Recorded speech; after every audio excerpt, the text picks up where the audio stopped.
Deus, celebrando sua grandeza, amém? Grande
da maravilhosa graça de Deus em nossas vidas, que possamos estar diante dele com alegria, buscando cada vez mais a ele e rendendo graças.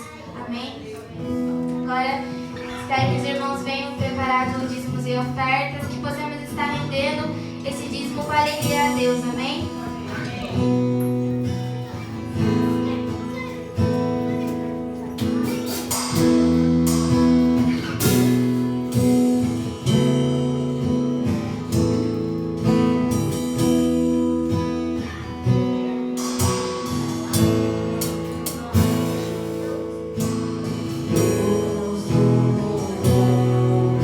Vieste a terra.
Jesus, por meio do ouvir a palavra de Deus, feche seus olhos e comece a falar com suas palavras, do seu jeito. Abra seu coração perante a Deus, Senhor, eu vim para te adorar, Senhor. Só tu tens o que eu não posso, Senhor. Só tu tens o que eu não posso fazer, Senhor, eu não posso ouvir. Só tu pode nos dar, Senhor, a fonte de água da vida. Só tu pode, Senhor, saciar a nossa fome, os nossos medos, os nossos anseios. Quando nos sentimos só, Senhor, tu, Senhor, pode, Senhor, nos alcançar com o teu Espírito Santo, nos trazer o conforto, nos trazer o refrigério para a nossa alma angustiada, a nossa alma aflita e com medo, Senhor. A tua igreja está aqui, Senhor, para te adorar, para te buscar, Senhor, com o nosso coração aberto, Senhor, e disposto, Senhor, a obedecer-te, a ouvir-te a tua palavra, Senhor. Em nome de Jesus, Senhor, ouça-nos, Senhor, nesta manhã, ouça a nossa oração, ouça nosso cântico, Deus.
Que eu creio que estava aqui em adoração ao nosso Deus. Bendito seja o Senhor, amém? Amém. Vocês estão aqui comigo? Vocês estão nesse espírito de adoração ainda? Que tempo precioso que o Senhor preparou para nós. Eu queria dar as boas-vindas a Nerim, família, a nossa irmã Elisilda que está ali no fundo, e Enzo, pequeno Enzo. Eu sei que eles já vêm aqui, mas acho que na minha presença eu quero dar as boas-vindas também. Sandra, eu pude vê-la hoje. Sandra, que Deus abençoe sua vida. Vamos ter muito tempo, se Deus quiser, para caminhar junto. Bom revê-lo, Renato e família também mais uma vez conosco. Sejam muito bem-vindos aqui, amém? Amém? Eu quero começar uma série de mensagens com você. Como eu tenho mandado lá no grupo, nós queremos falar sobre esperança. Nós vivemos dias difíceis, nós vivemos situações difíceis.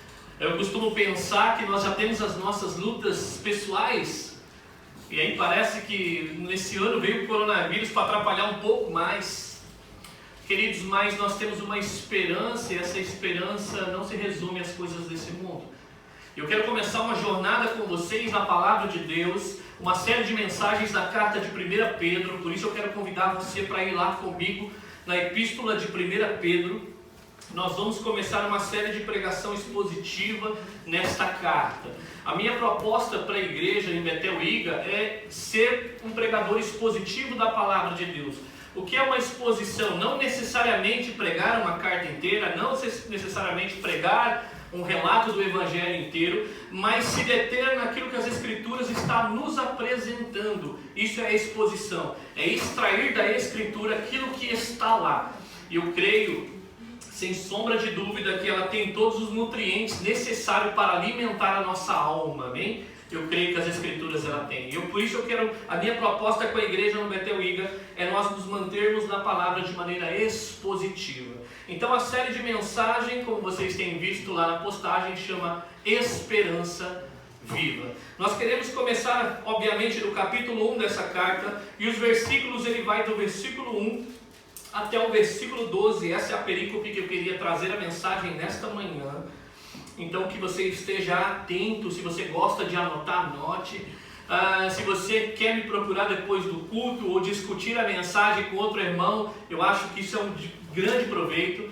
Nós temos aí um grupo pequeno também nas sextas-feiras que eu vou estar passando um recado para vocês, mas são oportunidades para nós crescermos na palavra de Deus, amém? 1 Pedro capítulo 1, do versículo 1 ao versículo 12, ao término da leitura eu queria orar com vocês.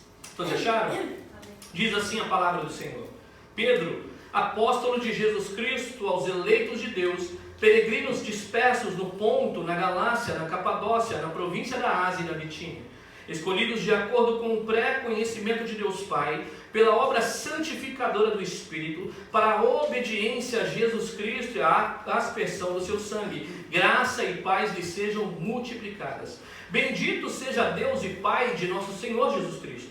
Conforme a sua grande misericórdia, Ele nos regenerou para uma esperança viva, por meio da ressurreição de Jesus Cristo dentre os mortos, para uma herança que jamais poderá perecer, macular-se ou perder-se seu valor. Herança guardada nos céus para vocês, que mediante a fé são protegidas pelo poder de Deus, até chegar à salvação prestes a ser revelada no último tempo. Nisso vocês exultam, ainda que agora, por um pouco de tempo, devam ser entristecidos por todo tipo de provação.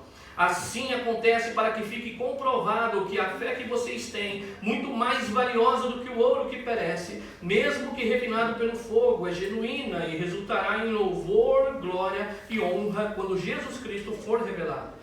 Mesmo não tendo visto, vocês o amam, e apesar de não verem agora, creem nele e exultam com alegria indizível e gloriosa, pois vocês estão alcançando o alvo da sua fé, a salvação das suas almas. Foi a respeito dessa salvação que os profetas que falaram da graça destinada a vocês investigaram e examinaram, procurando saber o tempo e as circunstâncias para as quais apontava o Espírito de Cristo que neles estava. Quando predisse a vocês os sofrimentos de Cristo e as glórias que se seguiriam àqueles sofrimentos.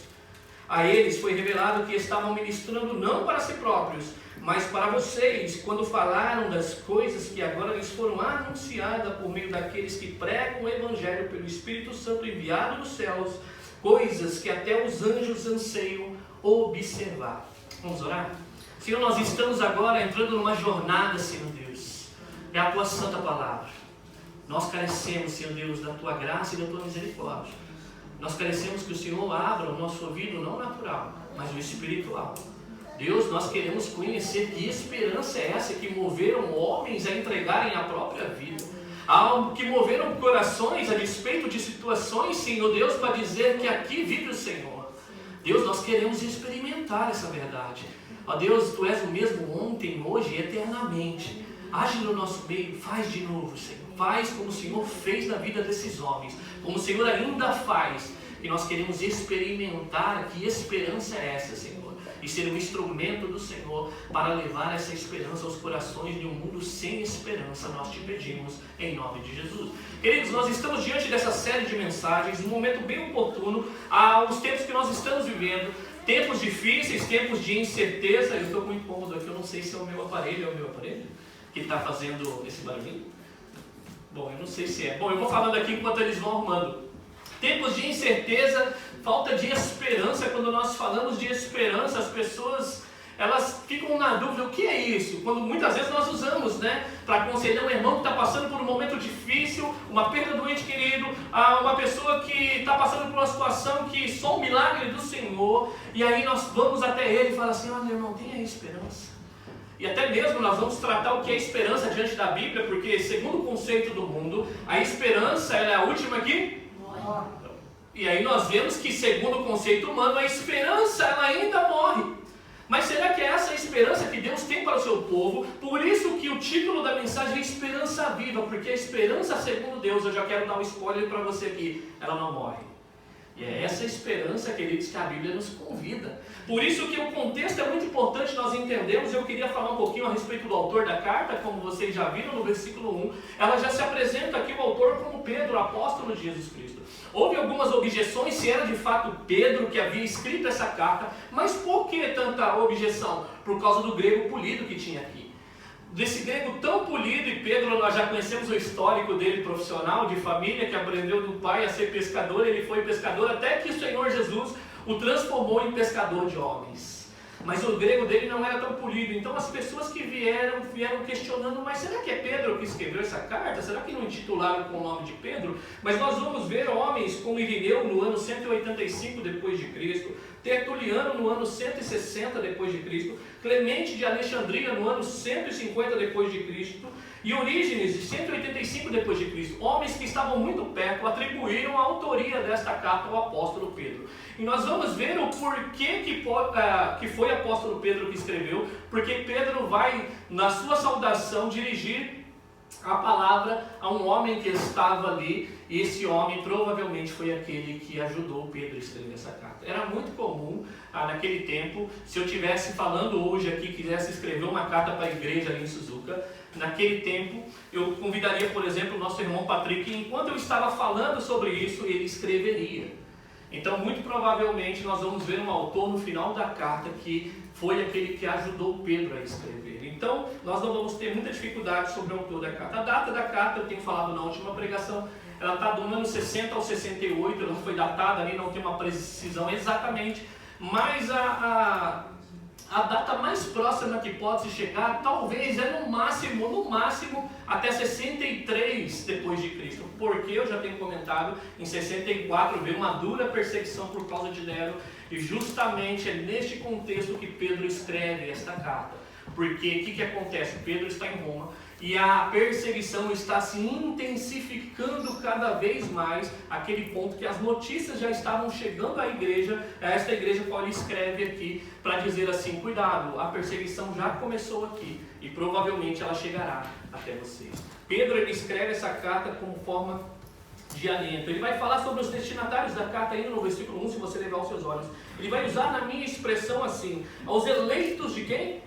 De Deus, peregrinos e dispersos do Ponto, na Galácia, na Capadócia, na província da Ásia e na Bitínia. Os eleitos de Deus aqui se referem aos cristãos que são objeto da escolha soberana de Deus, tá bom? Eu vou explicar o que é isso aqui durante a pregação, e isso aqui também nós podemos entrar num detalhe mais apurado nos grupos de estudo. Então, os eleitos se referem aos cristãos como objeto da escolha soberana do próprio Deus. E essa escolha não se baseia em nenhum mérito. O que eu quero dizer com isso? Existe uma linha cristã que Deus anteviu aqueles que provavelmente responderiam à fé e Deus resolveu eleger. E aí, se esse for o argumento, então a salvação já não é pela graça, mas é pelo mérito. Porque Deus olhou em mim no ano tal e falou assim, Luciano, compensa, hein, Jesus? Vamos morrer por ele lá. Ele precisa jogar no nosso time, vamos separar ele pra gente, aí coloca ele pra cá. Mas nós vamos ver que a eleição segundo Deus não é na base do mérito. Então nós vamos perceber isso diante da carta. A expressão que ele usa ainda no versículo 1, Pedro ele se refere aqui a cristãos como peregrinos ou forasteiros, como diz a sua versão. Na sua versão, na minha diz peregrino, na sua diz forasteiros? E forasteiros, essa palavra aqui ela tem uma natureza temporária de um viajante num lugar. Então essa ideia de um peregrino, de um forasteiro, é aquele que tem uma natureza temporária, ele não estabelece raízes, ele não cria alicerces. Nós sabemos que aqui em Iga muitos compraram casa, né? Já estabeleceram, outros tiraram visto permanente, querem ficar no país. Mas a ideia aqui é que eles são transitórios, eles não ficam no lugar. E aí pode ser sim, que essa dispersão que ele vai falar é desses povos que estão num ponto, que ele vai dizer as cidades, Galácia, Capadócia, na província da Ásia, na Bitínia. Mas parece, queridos, que é um argumento maior. Essa palavra que quer dizer disperso, ela quer dizer dispensão. Era um termo usado no Antigo Testamento para dizer a respeito daquele povo que estava fora da terra prometida, aquele povo que saiu da terra de Jerusalém, se dispersou pelas redondezas e saíram dali, mas provavelmente seja aqui um termo técnico para mostrar para nós que de alguma maneira eu e vocês somos peregrinos e forasteiros nesse mundo. Nós não somos daqui. Porque você vai ver que diante da carta, Pedro não vai escrever somente para judeus, que é o povo pelo qual o Senhor se revelou primeiro, mas também para gentios. Então, aqueles que estão dispersos, não somente de Jerusalém, mas que vocês ainda não chegaram à habitação celestial. Nós somos essas pessoas. Nós estamos aqui de passagem. Eu costumo dizer que nós não devemos montar raízes aqui e agarrar tão forte essa terra como se um dia nós não fôssemos partir daqui. Nós somos aquele tipo de pessoa que quando você vai tirar férias e você fica num hotel, você não está preocupado em mudar a cortina daquele ambiente. Você está falando, não, a televisão tem que estar nesse ambiente aqui. Não, você não está tão preso às coisas desse mundo. O que eu estou dizendo com isso não é que você não deva fazer projetos, que você não deva ser negligente, não é nada disso, mas que a sua vida não pode enraizar nessa terra de tal maneira que você queira ficar aqui por resto da vida. Deus está falando através dessa palavra que nós somos peregrinos e forasteiros. Mais cedo ou mais tarde Deus vai olhar para mim e para você e vai falar assim, vem, acabou. E nós não temos uma senha aqui na nossa cabeça para mostrar que número nós somos. E graças a Deus que nós não temos, amém? Já pensou, queridos? Porque é assim que acontece, né? Quando alguém chega lá e fala assim, você tem tantos meses de vida. Aí você começa a repensar a sua vida, o que você vai começar a fazer. As coisas menos importantes ficam insignificantes para você. Mas nós não sabemos quanto tempo nós vamos permanecer aqui. Mas o que a Bíblia está dizendo é que a gente não vai permanecer aqui, amém? Se Jesus voltar, a gente sobe com Ele, temos os nossos corpos transformados. Mas se nós partirmos, aqueles que estão em Cristo vão se encontrar com Ele nas alturas. Então nós somos forasteiros, peregrinos, nós estamos dispersos, nós não chegamos à nossa cidade, amém? Mas nós estamos caminhando para lá.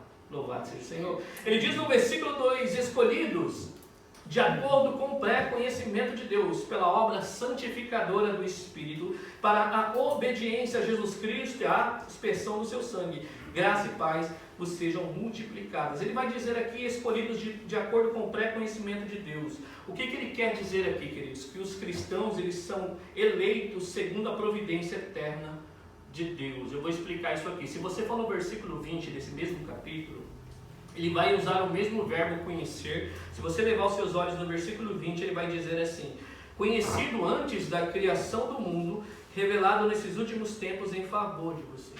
A ideia aqui que Deus ele nos pré-elegeu antes da criação do mundo é que antes de qualquer dia seu existir, Deus já havia planejado você. Então eu já quero dizer para você aqui nessa manhã e para aqueles que vão nos ouvir depois, que você não é fruto do acaso. Deus planejou você antes de qualquer dia seu existir, queridos. Então Deus te elegeu na eternidade, Ele te fez existir aqui no tempo, mas nos planos eternos de Deus, esse pré-conhecimento é que Deus te escolheu lá, antes de você existir. Então não tem a ver com obras. Não tem a ver que Deus anteviu que você responderia um chamado aí Ele falou, agora compensa. Muito pelo contrário. Deus ele é conhecedor da história, Ele é soberano. Ele sabia cada detalhe. Ele conhece o seu pecado de ontem, Ele conhece o seu pecado de hoje. E eu não quero desanimar você, tá bom? Mas Ele conhece aquilo que você vai tropeçar daqui a pouco quando você sair daqui. Porque nós sabemos que de alguma maneira nós pecamos. Até saber, se nós sabemos que devemos fazer o bem e não fazemos, diz que nós já cometemos pecado. E aí, quantas coisas nós já sabemos que nós devemos fazer e não fazemos. Um breve pensamento da nossa mente já foi, já pecamos contra o Senhor. Por isso que nós vamos ver que essa graça é por pura misericórdia do nosso Senhor Jesus Cristo, amém? Outra coisa que fica evidente no versículo 2 é que a salvação é uma obra exclusiva do Deus Trino, ou seja, Pai, Filho e Espírito Santo. Ele vai dizer ainda no versículo 2, na parte B, escolhidos de acordo com o pré-conhecimento de Deus Pai, pela obra santificadora do Espírito, para a obediência a Jesus Cristo, é a aspersão do seu sangue. A ideia aqui de que a salvação é de um Deus Trino é porque o Pai, que é Deus, nos escolhe na eternidade. Ele nos escolheu antes de qualquer dia existir.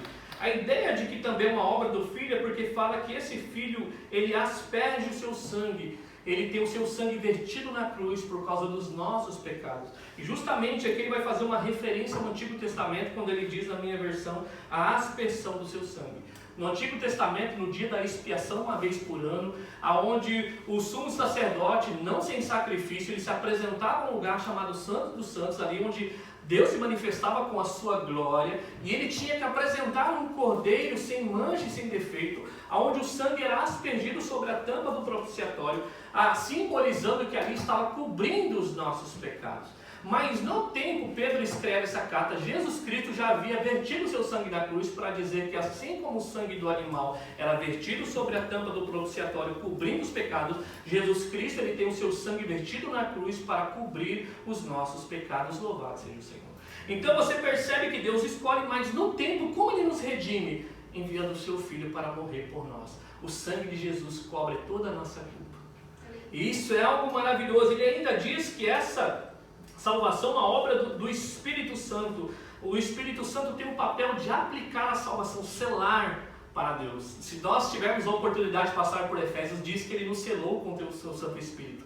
E a ideia do selo, sabe qual que é? É a ideia de que Ele carimbou ali, como os reis usavam no passado, como garantia que aquilo era uma promessa que iria ser cumprida. E qual é a promessa que Deus vai me levar com Ele? O Espírito Santo.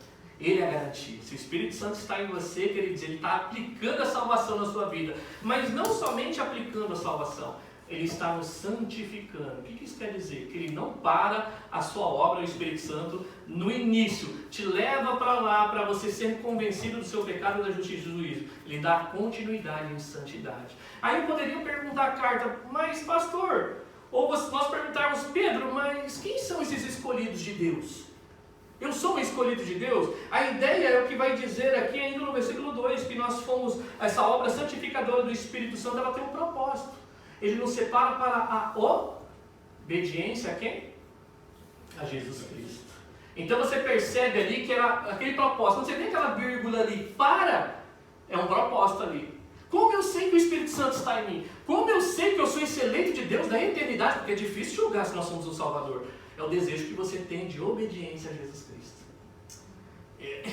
Não estou dizendo perfeição. Estou dizendo que por mais que você caia no pecado, você se arrepende, você tem desejo de obedecê-lo. Qual é a evidência que eu estou em Jesus Cristo? É porque eu sou batizado? Não. Qual é a evidência que eu estou em Jesus Cristo? Porque eu prego a palavra aqui em cima? Não. Qual é a evidência? Porque eu fiz curso teológico, estudei, sou doutor, sou mestre? Não. É o desejo que eu tenho por obediência a Jesus Cristo, nosso Senhor. Então a ideia desse propósito que Deus iniciou uma salvação em nós é porque Ele nos chamou para uma obediência. A evidência que nós temos o Espírito Santo em nós é que o nosso coração se inclina para fazer a vontade de Deus. Amém? Essa é a ideia aqui. E aí ele vai dizer ainda, graça e paz lhe sejam multiplicadas. Esse é um cumprimento normal nas cartas, né? Você vai ver o apóstolo Pedro usando, você vai ver o apóstolo Paulo usando. Então nós já sabemos, eu uso muito isso propositalmente, não sei se vocês já perceberam, graça e paz, eu estou mandando no grupo toda hora, né? Porque a ideia é que sem a graça de Deus sobre a nossa vida, nós não temos paz com Deus, por causa do nosso pecado. Mas a paz, ela veio sobre nós, agora Cristo, Ele nos salvou, agora nós temos essa relação de paz com Deus. Antes nós éramos inimigos dele, nós estávamos nos opondo a Ele a cada hora. Mas esse cumprimento é dizendo que, olha, mediante a graça de Deus derramada em favor de vocês, agora vocês têm paz com Deus. E eu quero ir além, nós vamos, se Deus quiser no futuro, falar sobre relacionamento da igreja, e essa paz não só nos cela com Deus, mas ela é desfrutada aqui na igreja. Então Deus, Ele age no nosso meio. Então graça e paz sejam multiplicadas. O versículo 3, então, no mesmo tempo aqui da perseguição e sofrimento, é interessante que agora o apóstolo Pedro ele vai começar com uma doxologia. O que é isso? O que é uma doxologia, né? É uma máscara, é uma vacina nova que está saindo do coronavírus? Doxologia, quer dizer, um hino de louvor.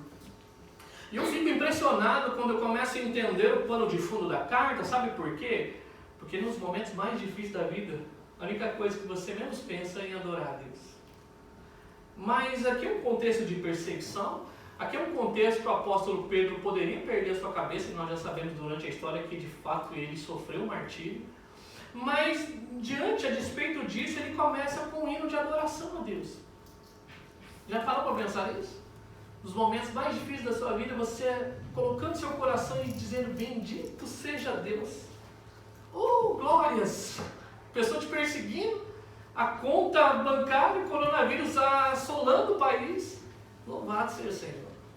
Mas Ele quer nos ensinar algo maravilhoso. Então por isso que Ele vai dizer no versículo 3, bendito seja Deus e Pai do nosso Senhor Jesus Cristo, conforme a sua grande misericórdia. Preste atenção, Ele nos regenerou para uma esperança viva, por meio da ressurreição de quem? Jesus Cristo dentre os mortos. O termo recorrente aqui é regeneração no Novo Testamento. Você vai ouvir falar muito essa palavra regeneração. Quem sabe dirigir esse termo para mim? Regeneração. O que quer dizer regeneração? Alguém lembra? Pode chutar aí. Regeneração. Renovação? Regeneração. Renovação. Exatamente, mas esse novo é um pouco mais profundo, né? Regeneração é uma nova vida.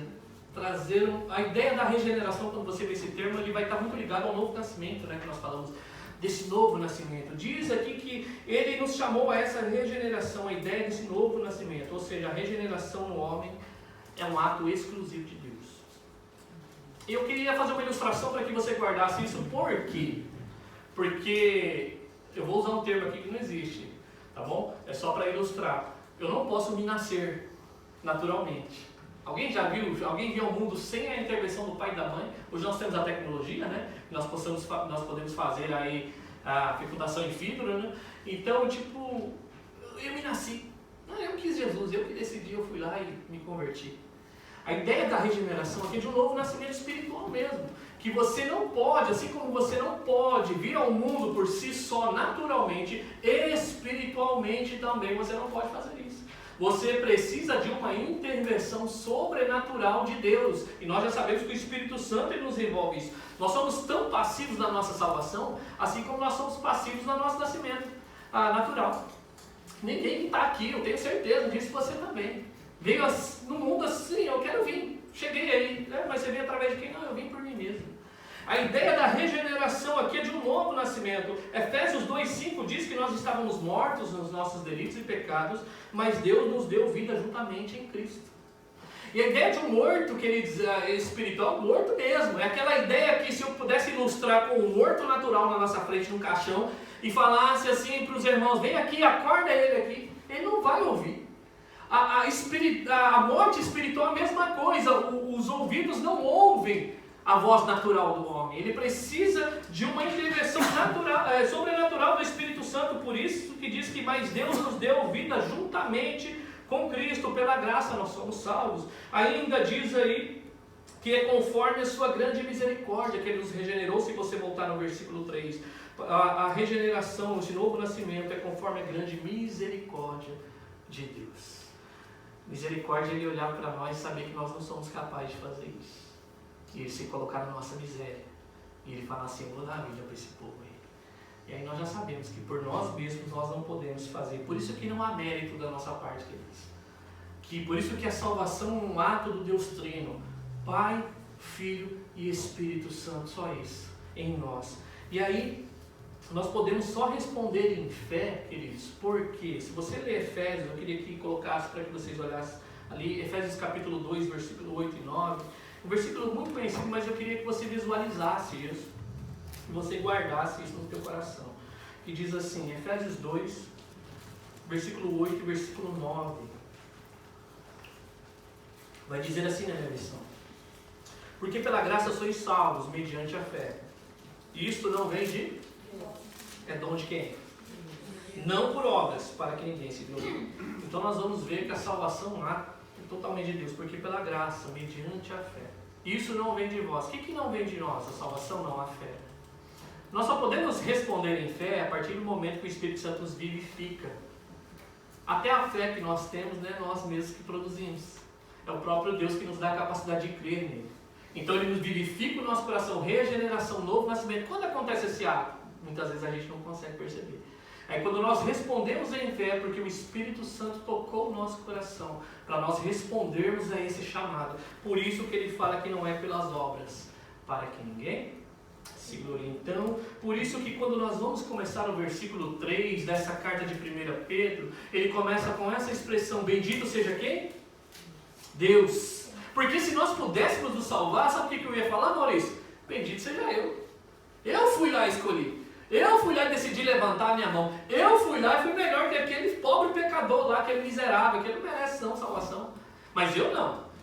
Se isso fosse uma verdade, Pedro estava dizendo assim, benditos são vocês, porque vocês receberam a salvação. Então bendito é quem? No hino de louvor, bendito seja Deus, porque Ele nos salvou. O apóstolo aqui, ele vai comunicar algo importante para nós, a um povo oprimido, queridos, no meio da perseguição.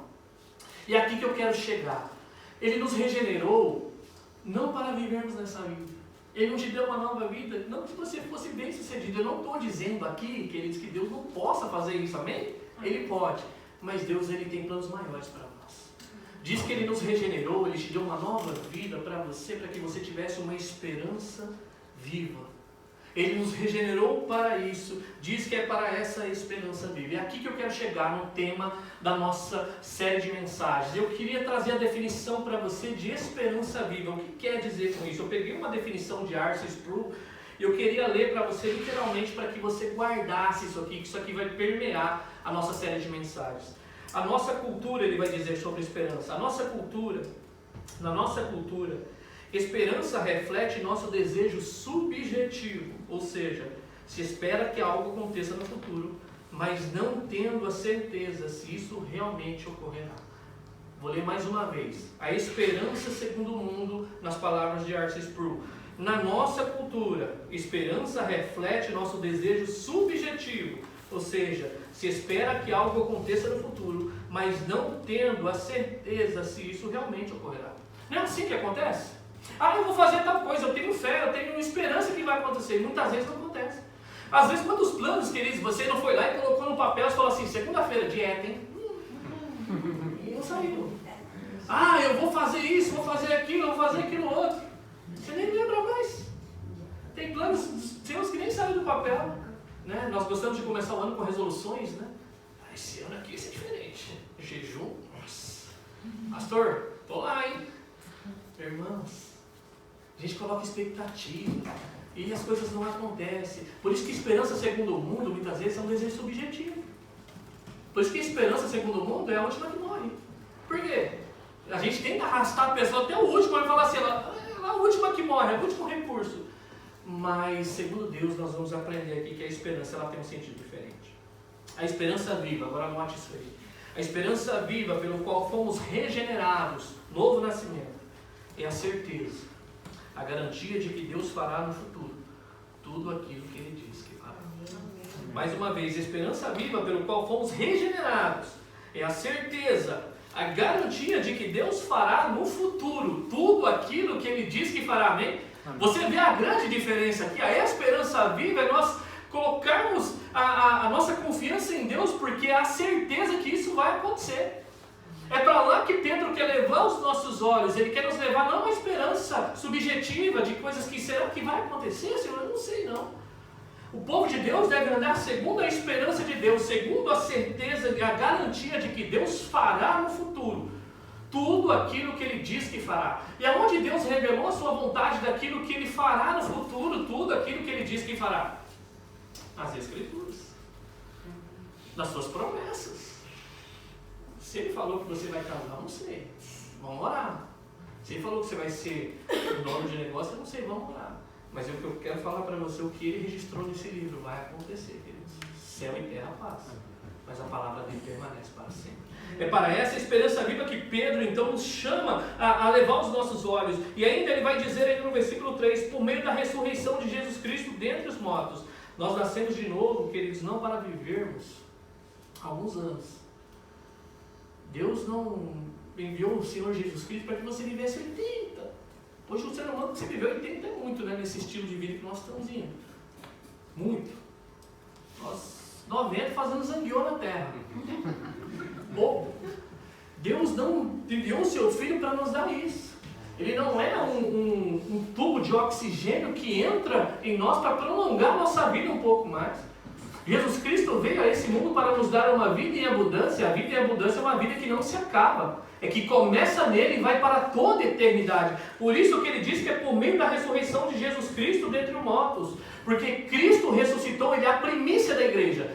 Com Jesus Cristo ressuscita os seus eleitos. Com Jesus Cristo ressuscita a sua igreja. Nem a morte, queridos, é o final da história do cristão.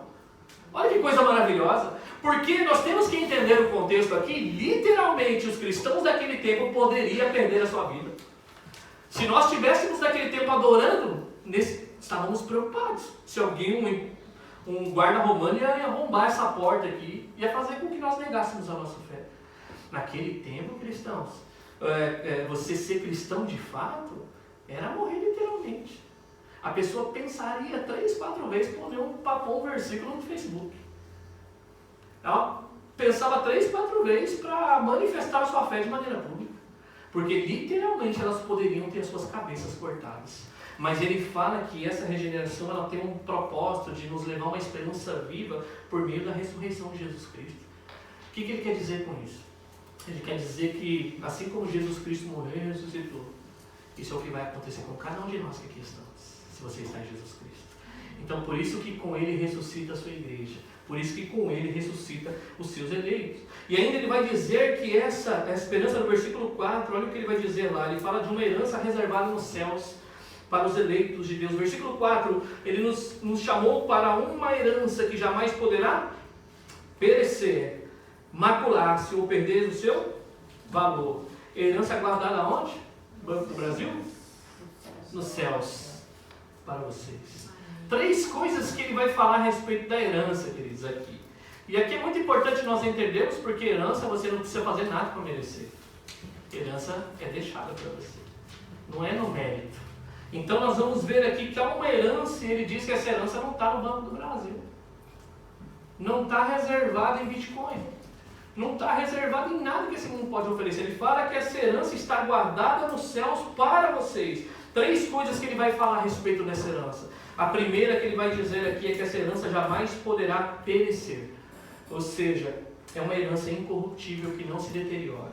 A segunda coisa que ele vai dizer é que essa herança jamais poderá macular-se, sem mácula, ou seja, absolutamente limpo, sem contaminação. E ele vai dizer ainda que essa herança jamais poderá perder o seu valor. Imarcessível em algumas versões, né? Que significa aquela flor que não pode perder a sua beleza. Nós tratamos na última pregação, a respeito daquela coroa, que era uma coroa de folhas que era dada aos vencedores da competição, que era algo muito belo, trazia um status, mas que era uma hora mais cedo ou mais tarde perderia a sua beleza. Mas ele fala que a herança que ele tem para nós aqui é uma herança que jamais poderá perder o seu valor. E essa herança, ele diz ainda que está guardada nos céus para nós. Então, note, querido, que a herança dos eleitos não está neste mundo. Isso é encorajador, queridos. Isso é encorajador porque eu quero fazer você tirar os olhos das coisas daqui. Isso é encorajador para que você sirva a igreja. Isso é encorajador para que você persevere na sua família. Isso é encorajador para que você não negue a sua fé. Porque, queridos, se você está esperando as coisas desse mundo, prepare-se para se decepcionar. Ô, fulano não falou nem obrigado para mim, pastor. Não dá não. Meus filhos, vão morrer. Por quê? Vou embora da casa. Por quê? Não estudo para esses meninos, educo esses meninos. O que eles fazem? Por quê? Porque o nosso reconhecimento está sempre aqui. Não estou dizendo que você não ame o seu filho, não estou dizendo que você não se esforce por ele, que nem o repreenda, mas eu estou dizendo que quando a nossa expectativa só está nas coisas desse mundo, é só decepção. E talvez aqueles cristãos estavam pensando assim, peraí, eu deixei a minha casa, deixei a minha família, neguei os meus pais, e agora você está dizendo que a perseguição vai chegar para nós? Que espécie de reconhecimento é esse que nós cristãos temos desse mundo? Ele quer dizer aqui, não está nessa terra, está nos céus. A nossa herança, queridos, está nos céus. Isso é encorajador. Encorajador porque, querido, se você olhar para a situação, você vai cair. Se você olhar para a igreja de Jesus Cristo, aqui na terra ainda, que ela está no processo de santificação, amanhã você vai querer voltar. Por quê? Porque o irmão lá está difícil, pastor. Ele vai continuar difícil até Jesus voltar. Ele vai ficar um pouco menos difícil. Menos difícil, um pouquinho mais. Mas nós estamos caminhando para isso. Pô, pastor, o senhor nem me agradeceu, eu fiz um negócio, passei um pano no chão, ilustrei ali o tapete vermelho, o senhor nem nada. Queridos, eu sou homem, eu falho, mas sua expectativa não está aqui. Isso motiva o teu coração nos momentos difíceis da vida. Você, o que eu ganho? Já ganhou. Nós vamos aprender diante da carta que Deus já deu. O que Pedro está mostrando para eles aqui que você já tem. E não está aqui, queridos. E isso blinda o nosso coração, isso nos faz caminhar uma milha a mais, isso nos faz ser encorajados no momento difícil da vida. O que Pedro está trazendo a essa igreja é justamente isso, alento, respiro, oxigênio para aquela igreja. Por isso que ele está mostrando a tua herança, queridos, não está neste mundo. E ele diz que essa herança está guardada nos céus, versículo 5, mediante a fé. E são protegidas pelo poder de quem? De Deus. Até chegar à salvação prestes a ser revelada nos últimos tempos. Então você percebe aqui, deixa eu só agora, se você ficou na dúvida que há uma herança para você no céu, eu quero falar que você olhe para esse versículo e ele vai dizer que essa herança estão protegidas pelo poder de quem? Deus é poderoso, sim, não? Amém. Quem é que pode chegar até Deus e tomar algo de suas mãos? Quando ele está dizendo que a garantia dessa herança é protegida pelo poder de Deus, é como se Deus tomasse com as suas mãos e falasse assim: quem guarda nada mais e nada menos a herança dos meus eleitos sou eu. Agora a pergunta é: quem pode lá tomar? Aqueles carros fortes o homem pode arrombar. Assaltos incríveis, nós vemos até filmes que foram transformados. Uau, como que pode burlar a segurança? Mas o nosso Deus é poderoso. E esse Deus diz que Ele guarda a herança dos seus eleitos pelo poder até quando? Até chegar a salvação prestes a ser revelada no último tempo. Então você percebe, queridos, que o mesmo Deus que guarda esse poder, o mesmo poder desse Deus que guarda essa herança para os eleitos no futuro, é o mesmo poder que guarda os eleitos para desfrutar dessa herança no futuro. Amém? Então Ele não só guarda a herança, Ele faz com que eu e você possamos caminhar para desfrutar dessa herança no porvir. Por isso que Ele diz aqui, até chegar a salvação prestes a ser revelada quando? Nos últimos tempos. Peraí, mas quando Jesus chega, a salvação não chega? Porque Simeão, quando avista o menino lá, quando Maria e José vão apresentar no templo, ele diz assim: Senhor, pode despedir em paz o teu servo, porque meus olhos já viram a tua salvação? Ué, mas Pedro está dizendo que a salvação está prestes a ser revelada nos últimos tempos. Quem está certo nessa história? É Simeão ou é Pedro? Na verdade são os dois.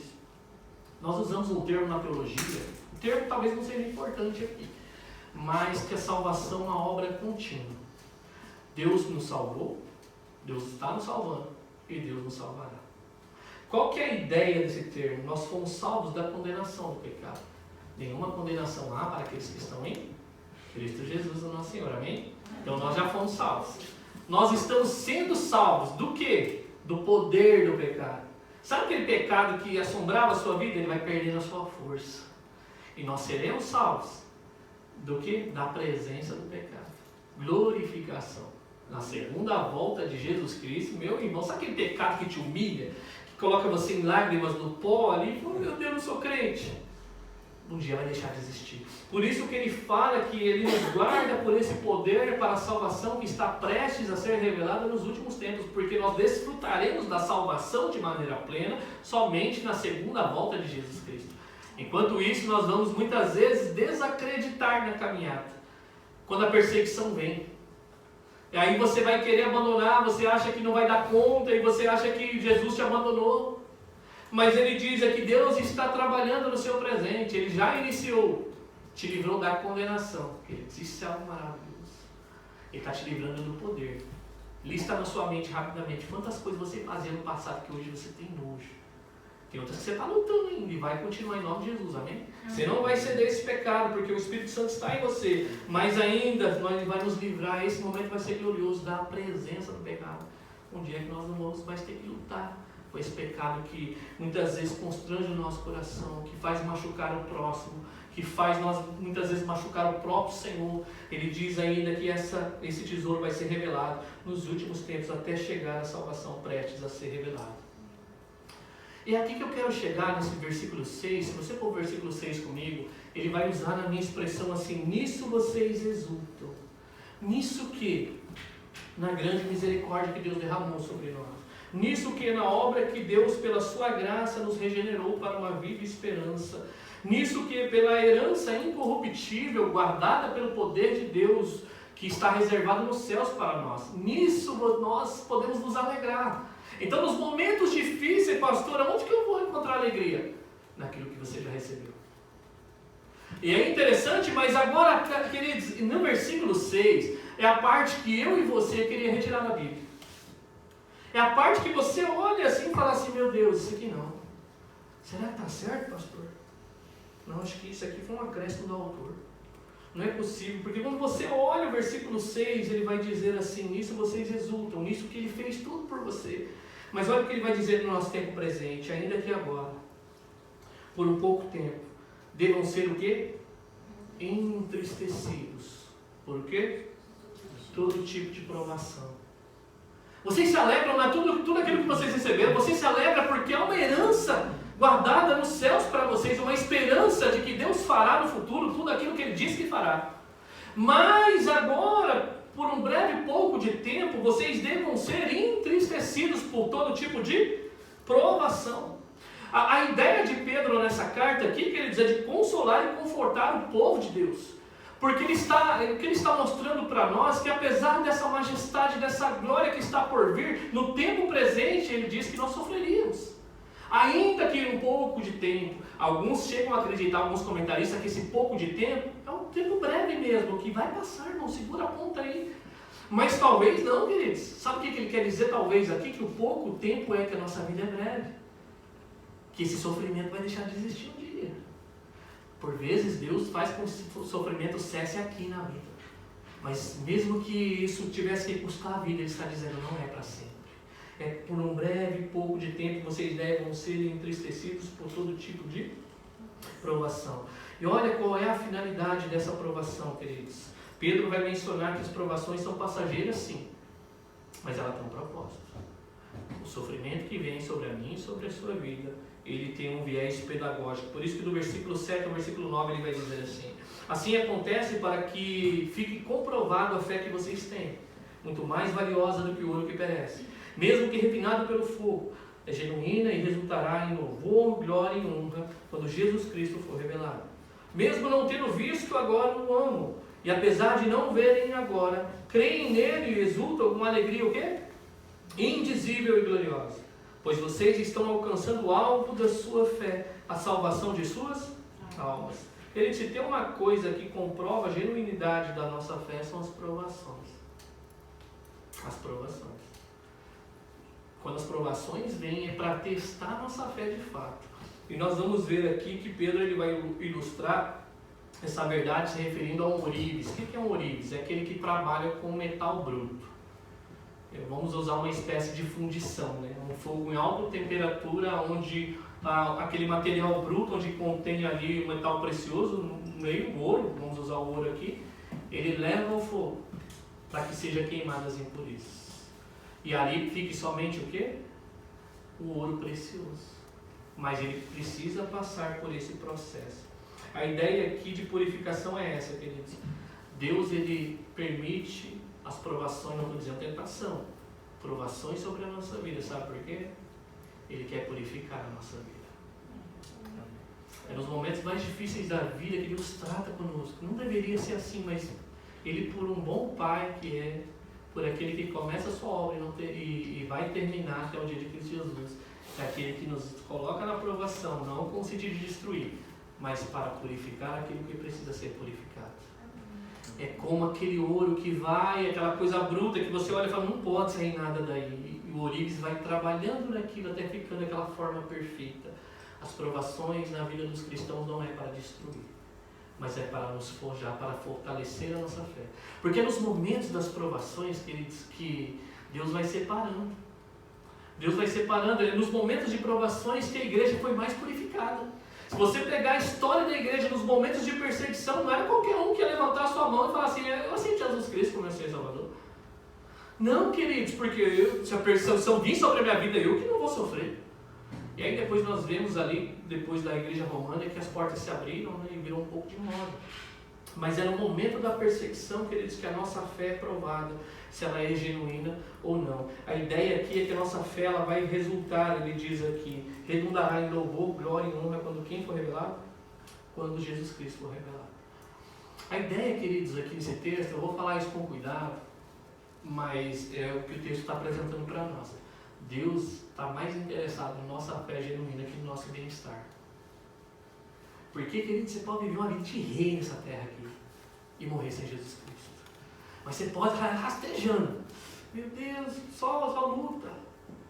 Mas ser apresentado um dia diante de Jesus, onde redundará louvor, glória e honra quando Jesus Cristo voltar. Deus está mais interessado na minha e na sua fé do que no nosso bem-estar, queridos. Não estou dizendo que você não possa ter bem-estar em Deus pela sua graça e misericórdia, ainda assim conduzir você a uma vida em santidade. Mas Deus está mais interessado na nossa fé genuína, porque Ele diz que é mais precioso do que o ouro que perece. Nós sabemos que o ouro tem um grande valor até os dias de hoje, mas Ele está apresentando para nós que o ouro perece. Mas a fé genuína não. Ela deságua para a eternidade, queridos. Não é aquela fé falsa dos lábios que, na hora que encontrar a aprovação, ela não vai suportar. Mas o que Ele está dizendo para nós, suporte, que mesmo no meio da aprovação, Deus está purificando a sua fé. Deus está purificando a sua igreja. Por isso que, olha só que coisa interessante, queridos. No momento que você difícil que está passando na sua vida, faça a essa pergunta a Deus: Senhor, não me dá ver só o porquê eu estou passando. O que o Senhor está me ensinando aqui? O que o Senhor quer comigo no meio dessa aprovação? Quais são as áreas da minha vida que o Senhor está mexendo? É a falta de confiança no Senhor? Me ensina a confiar em Ti. O Senhor está quebrando meu orgulho, minha autossuficiência. Senhor Deus, me leva mais perto de Ti. Então aqui essa aprovação estava ali, mas não com o viés de destruir esse povo, mas para que a fé deles fosse fortalecidas. E queridos, como é maravilhoso quando você sai de momentos difíceis da vida. De verdade, Deus te faz mais parecido com Jesus Cristo, nosso Senhor. Mais parecido, queridos. Ele está te preparando. Nós sabemos que chegará dias que, se aqueles dias a Bíblia fala, se não fossem abreviados por causa dos eleitos, seriam terríveis. Eu tenho por certo que cada vez mais que nós vamos caminhando para o fim, mais oposição a igreja vai sofrer. Mais oposição você como cristão vai sofrer. Mais resistência você vai sofrer. Mas ele fala, fica firme aí. Há uma herança reservada no céu para vocês, guardada pelo poder de Deus. Por isso que a esperança bíblica é a garantia, a certeza de que Deus fará no futuro tudo aquilo que Ele disse que fará. Louvado seja o Senhor. Então no versículo 8 ele vai dizer aqui algo interessante, e isso aqui é maravilhoso para nós, querido. Ele vai dizer, mesmo não tendo visto agora, vocês o amam. E apesar de não verem agora, creem nele e exultam com alegria indizível e gloriosa. É interessante que Pedro havia andado com Jesus, e nós sabemos que Pedro, apesar das suas escorregadas, ele amou o Senhor Jesus. Nós sabemos como terminou a história dele. Diz a história que ele foi crucificado de cabeça para baixo, porque não se achou digno de morrer com o seu Senhor. Quem? Aquele Pedrão que negou Jesus 3 vezes, ele mesmo. Jesus trabalhou na vida dele. E ele andou com Jesus. Mas só que é interessante que ele diz que essa igreja não havia visto Jesus Cristo. Quem já viu Jesus pessoalmente aqui? Levanta a mão. Mas vocês o amam? Sim. É isso que ele está dizendo para nós. Vocês não viram? Por que vocês amam? Quem move teu coração de vir aqui no sábado? Podia estar dormindo. Por que não gosta de churrasco? Eu gosto. Né? Ficar assistindo televisão até tarde. Mas o que move o teu coração a vir aqui? O que move o teu coração a dizer não para o pecado muitas vezes? Mesmo sofrendo, buscar uma vida em santificação a Deus. Ele vai dizer, mesmo não tendo visto agora, vocês o amam. Pedro viu e o amou. Mas a Bíblia fala em João 20, 29, felizes os que não viram e creram. E olha só, é isso que ele quer dizer. Apesar de não verem agora, sabe qual que é a ideia aqui, queridos? Vocês não viram agora com esses olhos, mas um dia o veremos face a face, amém? Amém. Agora vocês não viram, mas pelos olhos da fé você consegue alcançar esse Jesus que alcançou a sua vida. Mas um dia estaremos na presença dele. Um dia cearemos com ele por toda a eternidade. Eu tenho falado isso na ceia para mim, queridos. Para mim não tem algo mais precioso de que chegar naquele lugar e falar, Senhor Jesus, é tudo muito maravilhoso aqui. Não tem mais dor, não tem mais lágrima. As ruas de ouro. Fiz um discipulado ali com Paulo e Pedro, sentei com eles. Paulo, como é que você foi picado pela cobra lá? E não morreu? Noé, como é que você conseguiu que sua família seguisse a mesma visão mesmo, 100 anos sem chover? Mas quando nós encontrarmos com Ele, queridos, ficar, Senhor, deixa eu ficar aqui face a face, eu já andei por todo esse lugar e não há algo mais maravilhoso que o Senhor. Esse é o Deus que servimos. Nós o amamos apesar de não ver agora. Mas um dia estaremos face a face por toda a eternidade com esse nosso Deus. Amém? Louvado seja o Senhor. E creem e insultam com alegria indizível e gloriosa. Queridos, por vezes na vida cristã, Deus nos dá sensações que parece que Ele nos visitou mais perto, de tal maneira que nós sentimos a alegria. que dá a sensação de você falar, Senhor, não vai embora não, Ele está ali. Só que a gente não tem estrutura ainda para desfrutar dessa presença gloriosa. Nós somos pó e pecadores. Mas parece que por vezes Deus coloca umas doses em nós, assim, né, irmã? Você ora, você chora, você se quebra, você fala, e depois vai embora, você se sente tão vazio. Nós nos alegramos ainda, apesar da dificuldade, queridos. Mas um dia estaremos com essa alegria plena, consumindo o nosso ser. Um dia estaremos, Ele fala, olha, vocês agora o amo. Isso é maravilhoso. Talvez você deva pensar assim, não, bom era Pedro, era bom sim. Mas ele está falando, mais felizes aqueles que não viram. Eu tenho certeza, assim como eu não vi Jesus pessoalmente.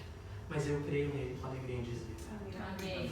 É essa alegria que consome o nosso coração, queridos. Mas um dia estaremos face a face com o nosso Senhor.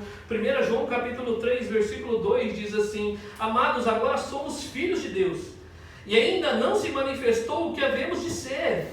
Mas sabemos que quando Ele se manifestar, seremos semelhantes a Ele, pois veremos como Ele é.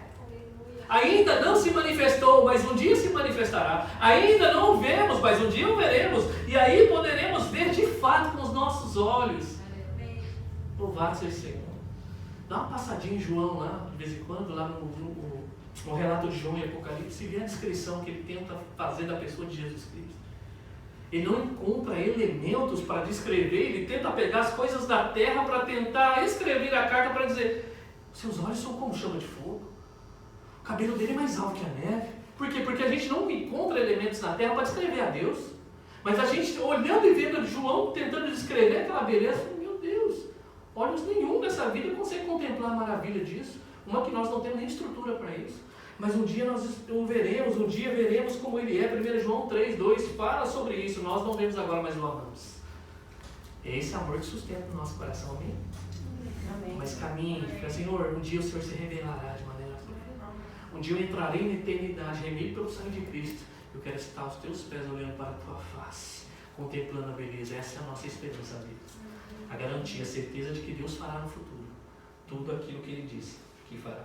Louvado seja o Senhor. Caminhando para o final do versículo 10 ao 12, ele vai dizer, foi a respeito dessa salvação que os profetas falaram da graça destinada a vocês, e investigaram e examinaram, procurando saber o tempo e as circunstâncias para as quais apontava o Espírito de Cristo que neles estava, quando predisse a vocês os sofrimentos de Cristo e as glórias que se seguiriam àqueles sofrimentos.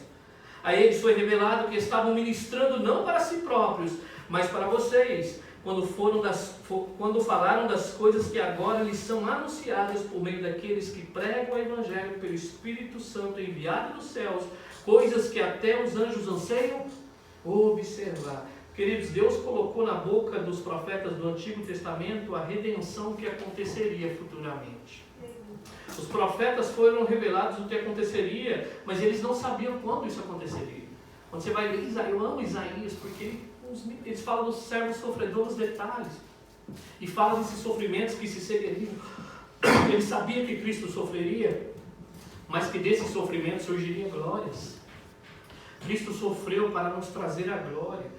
Os profetas escreveram e disseram muitas coisas a respeito da redenção, coisas que não eram entendidas no Antigo Testamento de maneira plena, mas que quando Jesus chegou, começou a ser revelado. Eles estavam predizendo aquilo que viria a acontecer, mas esse povo aqui estava presenciando aquilo que já aconteceu. Por isso que ele diz, ou seja, quando aconteceria a plenitude dos tempos, o tempo que o Senhor se revelava. E aí quando Jesus aparece, ali é esbravado o que Joel escreve, o que Jeremias escreve, o que Isaías escreve e tantos profetas. Então nós vemos que o Antigo Testamento estava o tempo todo apontando para aquilo que aconteceria. E o mais maravilhoso, sabe o que ele está dizendo aqui para nós nisso tudo? É justamente isso. O Deus que prometeu no Antigo Testamento cumpriu no Novo. Sabe o que ele está falando para esse povo aqui? Sabe essa promessa que se cumpriu? Deus está falando que tem mais. Esse mesmo Deus que garantiu e fez cumprir a promessa aqui, tudo aquilo que os profetas falaram e se cumpriu agora, ele está dizendo, segura firme, que é uma esperança viva que vai se cumprir futuramente. Agora vocês não veem o ama, mas um dia o verão face a face. Não se preocupe, os sofrimentos estão vindo sobre a sua vida, mas com viés pedagógico. Deus está limpando a sua vida. É pedagógico. A escola de Deus transcende o nosso entendimento. Transcende o nosso entendimento, queridos. Todo o sofrimento que vocês passam individualmente, todo o sofrimento que nós passamos como igreja, Deus está nos ensinando. Ele está lapidando a nossa fé. E aí ele vai dizer aqui que essa mensagem que foi recebida pelos profetas era como uma promessa no Antigo Testamento. Mas quando chega no Novo Testamento, ela chega com um cumprimento. Se você levar os seus olhos para o versículo 11, ele vai dizer que esses profetas, eles profetizavam pelo Espírito de Cristo que neles estava. Uau! Então o Espírito de Cristo já estava no Antigo Testamento mostrando aquilo que viria. E nós vamos ver que a fonte é a mesma. Quando ele diz no versículo 12 assim, pregavam o Evangelho pelo Espírito Santo de Deus enviado da onde? Dos céus. O Evangelho de origem divina. O Evangelho enviado dos céus. No Antigo Testamento, o Espírito de Cristo falou através dos profetas. No Novo Testamento, Deus levanta homens para falar também através do seu Espírito. Toda a revelação, ela vem dos céus para nós. E aí ele está dizendo aqui que elas vieram como promessas no Antigo Testamento, mas no Novo elas vêm como um cumprimento. Sabe o que eu aprendo aqui, queridos? Que Deus não mudou. O Deus é o mesmo de ontem. Ele foi e prometeu no passado e cumpriu um presente naquele exato momento que aqueles homens estavam passando por tribulações. Ele está encorajando, dizendo, falando, tem mais cumprimento pela frente aí. A nossa esperança é essa, é isso que ele está nos chamando.